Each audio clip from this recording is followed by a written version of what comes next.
Hello नमस्कार मु विवेक आपण मानकर अपेक्षार अंत घटी सारा ओडिशार समस्त माँ आउ एसएचजी ग्रुप सदस्य जो मैंने 21 वर्ष अधिक झील हूँ और 60 वर्ष कम से बहुत खुशी खबर आसी वार्षिक जो 10,000 अच्छी सुभद्रा योजना पाइबा जाऊँच मन डाउट थो आम जो सुभद्रा योजना आम केमती पाइबा फर्मटा कौटू पाइबा फर्मटा कौटी डिपोजिट करवा फर्मटा आम मैंने छानिया हो जाती आम कौटी फर्मटा डिपोजिट करा केमी फिलअप करवा लास्ट डेट के अच्छी मैं जितेक आप मन डाउट अच्छी तार मुझे आपंकर डाउट क्लीयर करी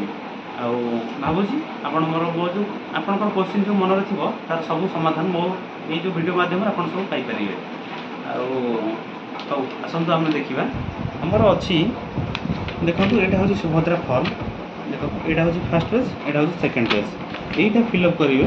आई गोटे वीडियो माध्यम मुझे कहूँ समस्त आपंकर समस्त केमी फिलअप कर डाउट क्लीयर होती आप देखु अच्छी भाग 1 माने क आवेदनकारी सविशेष विशेष विवरणी माने आवेदन जो मैंने कर टोटाल डिटेल्सटा आम ये फिलअप करवा ये आप देखो अच्छी संपूर्ण नाम आधार अनुजाई आपणकर आधार कार्ड जो नाम अच्छी मनकर स्वर्णलता मल्लिक मनकर ये लिखिदेल स्वर्णलता ओडिया लिखे स्वर्णलता स्पेस गोटे अच्छी गोटे घर छाड़े मल्लिक लिखिदेले तापर आसला जदि आपंकर बड़ नाटा होता तल भी कोठर अच्छी आपड़ कि लिखिपारे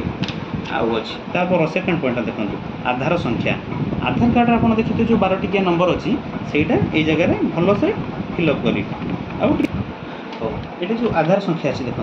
ये आधार कार्ड रे जो अच्छी डिजिट जो अच्छी तार भल से आपड़ जब ओडिया लिखिपारे ओडिया लिखे जब इंग्लीश आपंकर सुविधा हो इंग्लीश में लिखिपारे कौन असुविधा हबार नहीं किंतु मन कर देखिए आधार जो नंबर अच्छी से गोटे भल भाव में लिखा पड़ो। थर्ड पॉइंट अच्छी स्वामी और पिता का नाम आधार अनुजाई आधार कार्ड रे जदि आपंकर बापा ना अच्छी बापा ना लिखे जदि स्वामी का ना अच्छी स्वामी का ना लिखे यहाँ हूँ थर्ड पॉइंट गला अच्छी फोर्थ पॉइंट अच्छी जन्म तारीख आपंकर आधार कार्ड रे जो डेट अच्छी से डेट ही मेंशन करेंगे फास्ट रहा दिन रपर रहा मस रही देखो ये जो जन्म तारीख अच्छी मनकर मोर जन्म डेट हूँ 21 माने मार्च मस आ 2000 मसीहा यहाँ आप कौन करेंगे ये लिखे 2 मनकर ये लिखे मन 21 कही 2/1 लिखे मार्च मस कही 03 लिखे 03 निहाती लिखा पड़ो मनकर ये ध्यान देवे मुझे कौन 03 लिखे कि जीरोटा फास्ट जन्म तारीख अच्छी दिन फास्ट जो अच्छी दिन तापर मस तापर वर्ष मनकर आपड़ ये केमी फिलअप करेंगे मनकर मो जन्म हूँ 21 मार्च मस 2000 मसीहा केमती करेंगे ये फास्ट देखे 2/1 लिखे मार्च मस मैंने आप केवल 3 लिखिदे हेनी फास्ट रीन 0 रही 3 रही 2000 मसीहा मनकर मोर हूँ मैंने डिसेम्बर मसरे जन्म कौन करेंगे 21 को 21 रहा ये जो मास टाइम रे 1-2 लिखे तापर 2000 मसीहा लिखे दुईटा घर लिखे 12 जेहेतु 12 मास ना 1-2 ये लिखा पड़ो तापर आम जी 5 नंबर पॉइंट 5 नंबर अच्छी वर्ग मान जाति बुझीपार तो हाँ ये आम ऑप्शन अच्छी साधारण तो साधारण आम कहले बुझा आमर जेनराल कास्ट को बुझाए आपड़ जब जेनराल कास्ट होते जेनराल ठीक मारे अनुसूचित जाति माने ओबीसी अदर बैकवर्ड क्लास माने आमर जब ओबीसी आप ही टिक मारे आ मनकर अनुसूचित जनजाति की एसटी एससी जाक से बुझाए आप अच्छे शारीरिक भिन्नक्षम यदि आप शारीरिक भिन्नक्षम ताहले आप कौन करेंगे ये टिक मारे हाँ कि ना फाइनाल आपड़ जब कहे सब ठीक मारता हेनी आप जोटा आपंकर जाति आप ही टिक मारे ये देखो ये 5 नंबर मुख्य हूँ आपड़ जब जोटा आपंकर जाति से ठीक मारे नेक्स्ट जो 6 नंबर पॉइंट अच्छी आप शारीरिक भिन्नक्षम हाँ ना ना मारे यहाँ को मन कर यहाँ 5 नंबर पॉइंट जाऊन यहाँ 6 नंबर पॉइंट जाऊँच आप भलसे देखिए आ 7 नंबर पॉइंट को आम जा आधार संयुक्त मोबाइल नंबर आधार संयुक्त आप देखिए जो आधार कार्ड हो पोस्टाल जाइना 50 टंका देना करेंगे मोबाइल संजोग करेंगे सहीटा हूँ से नंबर ही आपंकर आधार संजोग होता मोबाइल नंबर जोटा कि पोस्टाल जा करेंगे जो जनसेवा केन्द्र भी आप करते किंतु ये 7 नंबर पॉइंट जोटा कि आपको आधार कार्ड थी जो आधार कार्ड नंबर मारिया द्वारा आपको मोबाइल को ओटीपी जोटा जाऊँ से नंबर ही आप देते ये आम 8 नंबर अच्छी विकल्प मोबाइल नंबर अल्टरनेटिव आप मोबाइल नंबर कौन अच्छी मनकर से नंबर अच्छी आप पाखे आउ गोटे नंबर भी अच्छी से नंबर भी आप मन कर दे यहाँ कि भल कि कमी नंबरटा भूल हेन मन कि आप ओडिया लिखुन इंग्लीश लिखुन कि भल कि लिखे 9 नंबर अच्छी जिला मोर जिला हूँ केन्द्रापड़ा मुझे अनुसार आपड़ भी जिला आपन जो जिला हो से अनुसार लिखे तो अच्छी 10 नंबर पॉइंट ग्रामांचल निमंते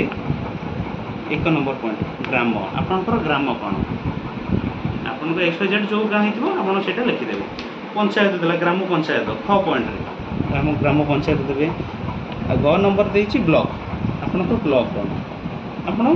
आपड़ जदि ग्रामांचल होते ग्रामांचल फिलअप करेंगे आपड़ जदि सहरांचल होते अर्बान एरिया होती सहरांचल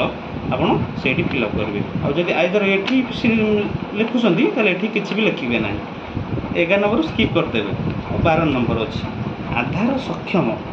संचय खाता थी बैंक ना यार माने हूँ आपणकर फास्ट पॉइंट कथा मन रखा आमर 3टा बैंक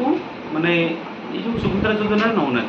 गोटे अर्बान बैंक अच्छी सॉरी आमर हूँ ओडिशा ग्राम बैंक ओजीपी आ गोटे अच्छी कोऑपरेटिव बैंक गोटे रोचे आ गोटे रोचे आमर इंडियन पोस्टल बैंक ये 3टा बैंक को छाड़ी आउ जेतक नेशनल बैंक आमर अच्छी समस्त आपणकर खाता अच्छी ताले से बैंक रे ही आप पाइपर सुभद्रा योजना जो टंका आसो वार्षिक 10,000 आ 5 वर्ष 50,000 आपण मैंने ये निहाती मन रखिए ये 3टा बैंक व्यतीत आ सब बैंक पाइपर आउठी आप माने जो बैंकटा आप दौरान जमी से बैंक रे भी आपणकर आधार KYC APPS डीबीटी मोड माने आधार बेस्ड पेमेंट सिस्टम रे जेतो हमर पेमेंट होउची तेणु आधार कार्ड जदि आपण KYC करना मन करेंगे आपण बैंक रे कर दिंतु आ जदि आपणकर ओजी बैंक ओडिशा ग्राम्य बैंक हो कि कोऑपरेटिव बैंक हो कि हमर इंडियन पोस्टल बैंक अच्छी जदि आपण माने यही बैंक व्यतीत आउ कौटी आपणकर अकाउंट ना आ जिते शीघ्र आपड़ जा जो नेशनल बैंक अच्छी से खाता खोल दिंतु आम जी सेकेंड माने सेकेंड पॉइंट जोटा अच्छी 6 नंबर भाग ख आप जो डिक्लारेशन घोषणानामा माने आम को क्राइटेरिया आम पाइबा माने योग्य आ माने यह व्यतीत कौन ना पाइबा ना सेटा मेन पॉइंट आपको शुणी दूँ प्रथम पॉइंट अच्छी मु ओडिशार बासिंदा अटे माने मु जेमिति हेले आपण ओडिशार बासिंदा होइतिबार आवश्यक जदि वेस्ट बेंगल होइतिबा आपण पाइ परिबानी माने XYZ जो स्टेट होइतबो किंतु माने प्रथम कथा ओडिशार बासिंदा आपण होइतिबे सेकंड कथा होछि 1 जुलाई 2024 1 जुलाई 2024 सुधा आपणकर बयस 21 वर्ष होइतिबार अछि आ 1 जुलाई माने 2024 सुधा मनकर आपणकर 59 वर्ष होइछि मनकर आमर द्वारा जानते 60 वर्ष भितर जो मैंने पाइबे 59 वर्ष होने आउ वर्षे आप हाथ में टाइम आपण जो आमर गोटे वर्ष अच्छी से गोटे वर्ष ही आपड़ पाइपर जो 10,000 है तो आप पाइपर कि नेक्स्ट मानने ये को आप पाइपर ना ସେଇଟା କିନ୍ତୁ ମନ କରି ଧ୍ୟାନ ଦେଉଥିବେ 1 ଜୁଲାଇ 2024 ସୁଦ୍ଧା ଆପଣଙ୍କୁ 21 ବର୍ଷ ହୋଇଥିବାର ଅଛି। ଥାର୍ଡ଼ ପଏଣ୍ଟ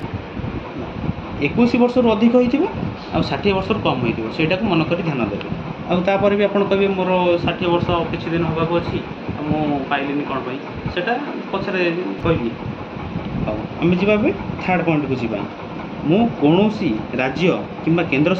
ସରକାରଙ୍କ ଯୋଜନା ଅଧୀନରେ ମାସିକ 1500 ଟଙ୍କା ଅଥବା ତଦୁର୍ଦ୍ଧ କିମ୍ବା ବାର୍ଷିକ 18,000 ଅଥବା ତଦୁର୍ଦ୍ଧ ଆର୍ଥିକ ସହାୟତା ରାଶି ପାଉନାହିଁ। ବୁଝିପାରୁଛନ୍ତି ଆପଣ ମନେକର ମାନେ ସରକାର ଯେଉଁ ବହୁତ ସ୍କିମ୍ ଦେଉଛନ୍ତି ନା ଆପଣ ଯଦି ମାସିକ ଯଦି 1500 ଟଙ୍କାରୁ ଅଧିକ ପାଉଥିବେ 18,000 ଟଙ୍କା ବାର୍ଷିକ ଠାରୁ କମ୍ ପାଉଥିବେ ମାନେ ଆମର ଅଛି ତଥାପି ଆପଣଙ୍କୁ କେତେ କହିଛନ୍ତି ଜାଣିଥିବ ଆଶା ଅଙ୍ଗନବାଡ଼ି ଆମର ବ୍ୟାଙ୍କ ମିତ୍ର ଆଉ SHG ହଉ CRP ଜାଣିଥିବେ MBK ଏମାନଙ୍କର ହେଉଛି ସ୍ପେଶାଲ କୋଟା ଏମାନେ ପାଇବା ପାଇଁ ଯୋଗ୍ୟ ସେଇଟାକୁ ମନ କରି ଧ୍ୟାନ ଦେବେ। ହଁ ସେମାନେ କାହିଁକି ପାଇବେ ଆପଣଙ୍କ ମନରେ ଡାଉଟ୍ ଥିବ ଯେହେତୁ ସେମାନେ ପେ ରୋଲ୍ ଭିତରେ ଆସୁନାହାନ୍ତି ଯେଉଁ ଆମର ଅଛି ବେତନ ସପ୍ତଦଶ ରାଶି ଯେଉଁ ବେତନ ଯେଉଁ ତା ଭିତରେ ସେମାନେ ଆସୁନାହାନ୍ତି ଆଉ ମାନେ ସେମାନେ ସେଇଥିପାଇଁ ସେମାନେ ପାଇବେ ଯେହେତୁ ତାଙ୍କର 1500 ଟଙ୍କାରୁ ଅଧିକ ହେଲେ ବି ସେମାନେ ପାଇବେ। ମୁଁ ଯେଉଁ 5 ଜଣଙ୍କ ନାଁ କହିଲି 6 ଜଣ ସେମାନେ ହିଁ ପାଇବେ। ଆମେ ତା ପର ପଏଣ୍ଟକୁ ଯିବା। ମୁଁ କିମ୍ବା ମୋ ପରିବାରର କୌଣସି ସଦସ୍ୟ ବର୍ତ୍ତମାନ କିମ୍ବା ପୂର୍ବତନ ସାଂସଦ MP କିମ୍ବା ବିଧାନସଭା ସଦସ୍ୟ MLA ନୁହନ୍ତି। ଏଇଟା ତ ଯେଉଁମାନେ ଏମିତି MPMରେ ହେଇଥିବେ ସେମାନେ କି କାହିଁ ଆପ୍ଲାଏ କରିବାକୁ ଯିବେ ଯେହେତୁ ହଉ ଏଟାକୁ ସବୁ କିନ୍ତୁ ଆମକୁ ଯେଉଁ ପଏଣ୍ଟ ଦେଇଛି କିନ୍ତୁ ଠିକ୍ ସବୁ ମାରିବାକୁ ପଡ଼ିବ। ଯଦି ଆପଣ ଗୋଟେ ଆଦରୁ ଛାଡ଼ି ଦେଉଛନ୍ତି ଜାଣିବେ ଯେ ଆପଣ ଏଇ ଜିନିଷଟା ଆପଣଙ୍କର ଫଲ୍ଟ ଅଛି। ଆଉ କିନ୍ତୁ ଯେଉଁଟା କରୁ ତାକୁ କାଟିଦେବ। ମୁଁ କିମ୍ବା ମୋ ପରିବାରର କୌଣସି ସଦସ୍ୟ ଆୟକର ଦାତା ନୁହନ୍ତି। ମାନେ ଆପଣଙ୍କର ଯେଉଁ 2.5 ଲକ୍ଷ ଠାରୁ ଯେଉଁ ଅଛି ସ୍କିମ୍ ତାଠୁ ଅଧିକ ଯେଉଁମାନେ ପାଇବେ ନାହିଁ। ଇନକମ୍ ଟ୍ୟାକ୍ସ ଯେଉଁଟାକୁ ମାନେ ବାର୍ଷିକ ଏବେ 2.5 ଲକ୍ଷ ଆଗରୁ ଥିଲା, ଏବେ 5 ଲକ୍ଷ ହେଇଯାଇଛି। ଯେଉଁମାନେ 5 ଲକ୍ଷ ଉପରୁ ଇନକମ୍ କରୁଥିବେ ସେମାନେ ସରକାରକୁ ଗୋଟେ ଟ୍ୟାକ୍ସ ଦିଅନ୍ତି। ଆଉ ଯେଉଁମାନେ ସେ ଟ୍ୟାକ୍ସ ପେ କରୁଥିବେ ସେମାନେ ଏଇ ଯେଉଁ ଅଛି ସେମାନେ ପାଇବେ ନାହିଁ। ଆମେ ତା ପର ପଏଣ୍ଟକୁ ଯିବା। ମୁଁ କିମ୍ବା ମୋ ପରିବାର କୌଣସି ସଦସ୍ୟ କୌଣସି ସହରାଞ୍ଚଳ ସ୍ଥାନୀୟ ସଂସ୍ଥା କିମ୍ବା ପଞ୍ଚାୟତିରାଜ ଅନୁଷ୍ଠାନରେ ଜଣେ ନିର୍ବାଚିତ ଜନପ୍ରତିନିଧି ନୁହନ୍ତି। କଥାଟା ବୁଝିପାରିଲେ? ୱାର୍ଡ଼ ମେମ୍ବର କାଉଣ୍ସିଲ ଆଉ ଥରେ କମିଟି ଅନ୍ କରିନି। ଯେଉଁ ଜିଲ୍ଲା ସ୍ତରରେ ଯେଉଁଟା ୱାର୍ଡ଼ ମେମ୍ବର କାଉନସିଲର। ମୁଁ କିମ୍ବା ମୋ ପରିବାର କୌଣସି ସଦସ୍ୟ ଭାରତ ସରକାର କିମ୍ବା ରାଜ୍ୟ ସରକାରଙ୍କ କୌଣସି ଅଣ୍ଡରଟେକିଂ ଅଥବା ବୋର୍ଡ଼ ଅଥବା ସ୍ଥାନୀୟ ସଂସ୍ଥା ଅଥବା ବିଭାଗରେ ନିୟମିତ କିମ୍ବା ସ୍ଥାୟୀ କିମ୍ବା ଚୁକ୍ତିଭିତ୍ତିକ କର୍ମଚାରୀ ଭାବରେ ନିଯୁକ୍ତି ନୁହନ୍ତି ଅଥବା ଅବସର ପରେ ପେନସନ୍ ପାଉନାହାନ୍ତି। ଏଇଟା ଗୋଟେ ଭଲସେ ମନେ ରଖିବେ। ମାନେ ମୁଁ କିମ୍ବା ମୋ ପରିବାର କୌଣସି ସଦସ୍ୟ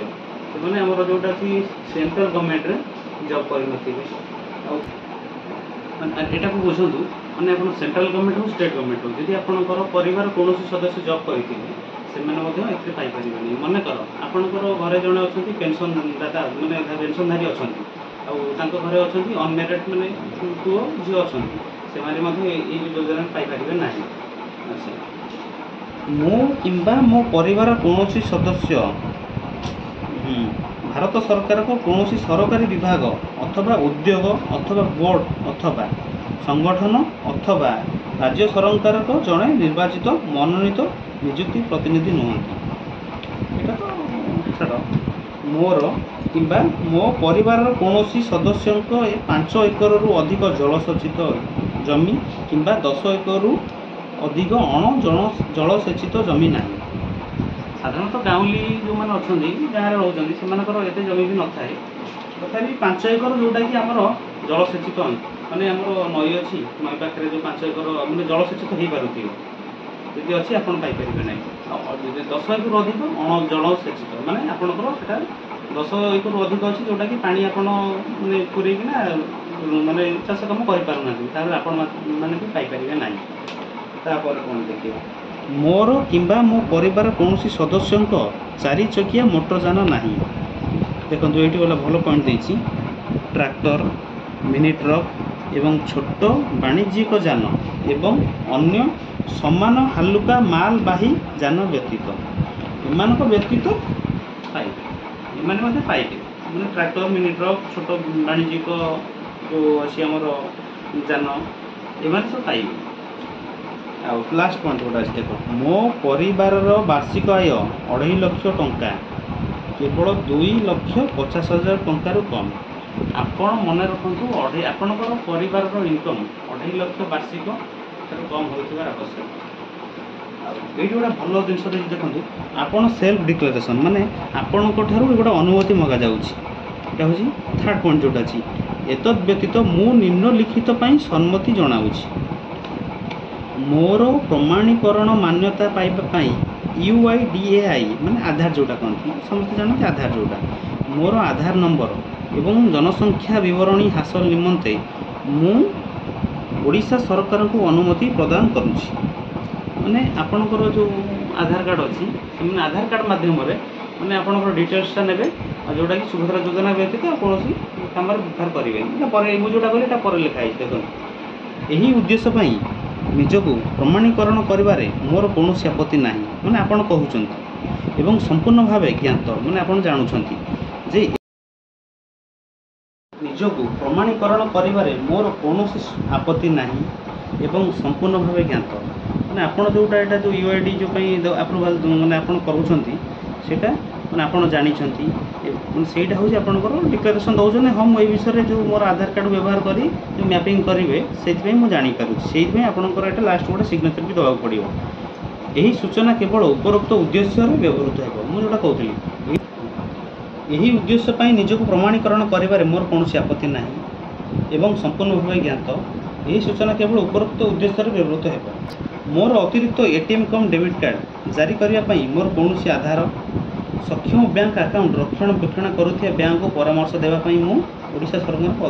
ଅଧିକାର ଦେଉଛି। ଯେଉଁ ଆପଣଙ୍କ ବ୍ୟାଙ୍କ ମଧ୍ୟ ଆପଣ ଅନୁମତି ଦେଉଛନ୍ତି ଯେ ଆପଣ ବି ମୋ ବ୍ୟାଙ୍କ ମାଧ୍ୟମରେ ଆପଣ ବି ଚେକ୍ କରିପାରିବେ ମୋ ମାନେ ବାର୍ଷିକ ଇନକମ୍ ଯେଉଁଟା ସେଇଟା ଯେଉଁଟା ନର୍ମାଲି କେତେ ଟଙ୍କା ଇନକମ୍ ସେଇମାନେ ହିଁ ପ୍ରମାଣ ବି ଦେବେ। ଆଉ ଓଡ଼ିଶା ସରକାରଙ୍କୁ DBT ପ୍ରାପ୍ତ କରିବା ପାଇଁ ମୁଁ ମୋର ଆଧାର ସକ୍ଷମ ବ୍ୟାଙ୍କ ଆକାଉଣ୍ଟକୁ MPCI ମ୍ୟାପର ସହିତ ସଂଯୋଗ କରିବାକୁ ମୋର ସମ୍ମତି ପ୍ରଦାନ ଦେଉଅଛି। ମୁଁ ଏହା ମଧ୍ୟ ସହମତ ଯେ ଓଡ଼ିଶା ସରକାର ସୁଭଦ୍ରା ଯୋଜନା ପାଇ ମୋର ପରିଚୟ ପ୍ରତିଷ୍ଠା ଓ ପ୍ରମାଣିତ କରିବା ନିମନ୍ତେ ମୋର ଆଧାର ସଂଖ୍ୟାର ବ୍ୟବହାର କରିପାରିବେ। ଆପଣ ଆଧାର କାର୍ଡ଼କୁ ସେମାନଙ୍କୁ ଟେକଅପ୍ ମାନେ ହ୍ୟାଣ୍ଡ ଓଭର୍ ଦେଉଛନ୍ତି ଯେ ଆପଣ ବି ମୋର ଆଧାର ମାଧ୍ୟମରେ ଆପଣ ଚେକ୍ କରିପାରିବେ। ମୁଁ ସୁଭଦ୍ରା ଅଧୀନରେ ଥିବା ସମସ୍ତ ନିୟମ ଓ ସର୍ତ୍ତାବଳୀରେ ସହମତ। ଆପଣଙ୍କର ଏଇ ଯେଉଁ ନିୟମାବଳୀ ରହିଲା ଆପଣଙ୍କୁ ଯେଉଁଟା କହିଲି ଆପଣ ସବୁ ନିୟମରେ ଆପଣ ରାଜି। ତେଣୁକରି ଆପଣଙ୍କୁ ଲାଷ୍ଟକୁ ଏଠି ଦେଖନ୍ତୁ ଆବେଦନକାରୀଙ୍କ ଦସ୍ତଖତ ମାନେ ଆପଣଙ୍କର ସିଗ୍ନେଚର୍ ରହିବ ଆଉ ଡେଟ୍ଟା ରହିବ। ଆଉ ଆପଣଙ୍କର ଯେହେତୁ ଆପଣ ଅଙ୍ଗନବାଡ଼ିଙ୍କ ଠାରୁ ଯେଉଁ ଆପଣଙ୍କର ଅଛନ୍ତି କେନ୍ଦ୍ରରୁ ଯେଉଁଟା ଆଣିଛନ୍ତି ଆପଣ ଯେଉଁ ଅଙ୍ଗନବାଡ଼ି କେନ୍ଦ୍ରରୁ ଆଣିଛନ୍ତି ସେଠୁ ଆଣିବେ ଫର୍ମ ଏବଂ ଆଣିବା ପରେ ଆପଣ ସେଇ ଅଙ୍ଗନବାଡ଼ି କେନ୍ଦ୍ରରେ ଆପଣ ପଚାରିବେ ଆଉ ଆମର ଜନସେବା କେନ୍ଦ୍ର ଅଛି ଆଉ ଆମେ କେଉଁ ଜନସେବା କେନ୍ଦ୍ରରେ ଦେବୁ। ମନେକର ଆପଣଙ୍କ ପଞ୍ଚାୟତରେ ଗୋଟେ ଅଛି ଦୁଇଟା ଅଛି ତିନିଟା ଥାଇପାରେ ମାନେ ଆପଣ ସେଇଟା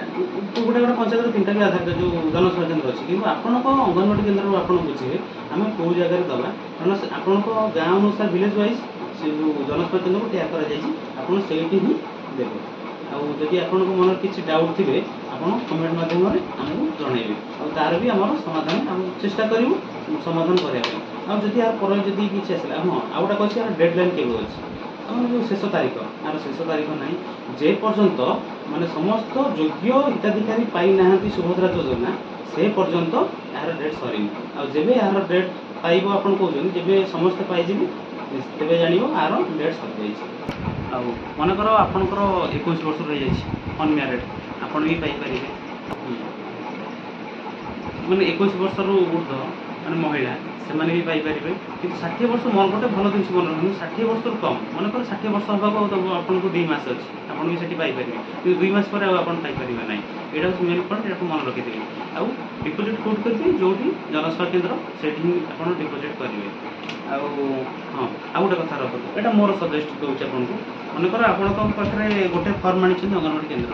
ଆର ମାନେ ଗୋଟେ ଫର୍ମ ଯଦି କେଉଁଠି ଏପଟ ସେପଟ ହେଇଯିବ ଆଉ ଥରେ ତ ମାନେ ମିନିମମ୍ ଫର୍ମ ଆସୁଛି ନା ଆଉ କ'ଣ କରିବେ ମୁଁ ଯେଉଁଟା ଭିଡ଼ିଓଟା କହିଲି ସେ ଭିଡ଼ିଓ ମାଧ୍ୟମରେ ରଫ୍ ହେଉ କିମ୍ବା ଏହାର ଗୋଟେ ଯେଉଁଟା ଦେଇଥିବେ ଜେରକ୍ସ ହେଉ ଆଣିବେ ରଫ୍ କଲେ ବି ଚଳିବ ଜେରକ୍ସ କଲେ ବି ଚଳିବ ଆପଣ ଫାଷ୍ଟ ଟିକେ ଫିଲ୍ଅପ୍ କରିବେ ତାପରେ ଆପଣ ମାନେ ଏଇ ଯେଉଁ ଏଇଟାକୁ ଦେଖିକିନା ଆପଣ ମାନେ ଡାଇରେକ୍ଟ ପେଜ୍ରେ ଆପଣ ଫିଲ୍ଅପ୍ କରିପାରିବେ। ଆଉ ଯଦି ଆପଣଙ୍କର କିଛି ଅସୁବିଧା ହେଉଥିବ ତାହେଲେ ଆପଣ ଆମକୁ କମେଣ୍ଟ ମାଧ୍ୟମରେ ଜଣାଇଲେ ଆମେ ଏହାର ସମାଧାନ କରିବାକୁ ଚେଷ୍ଟା କରିବୁ। ଧନ୍ୟବାଦ।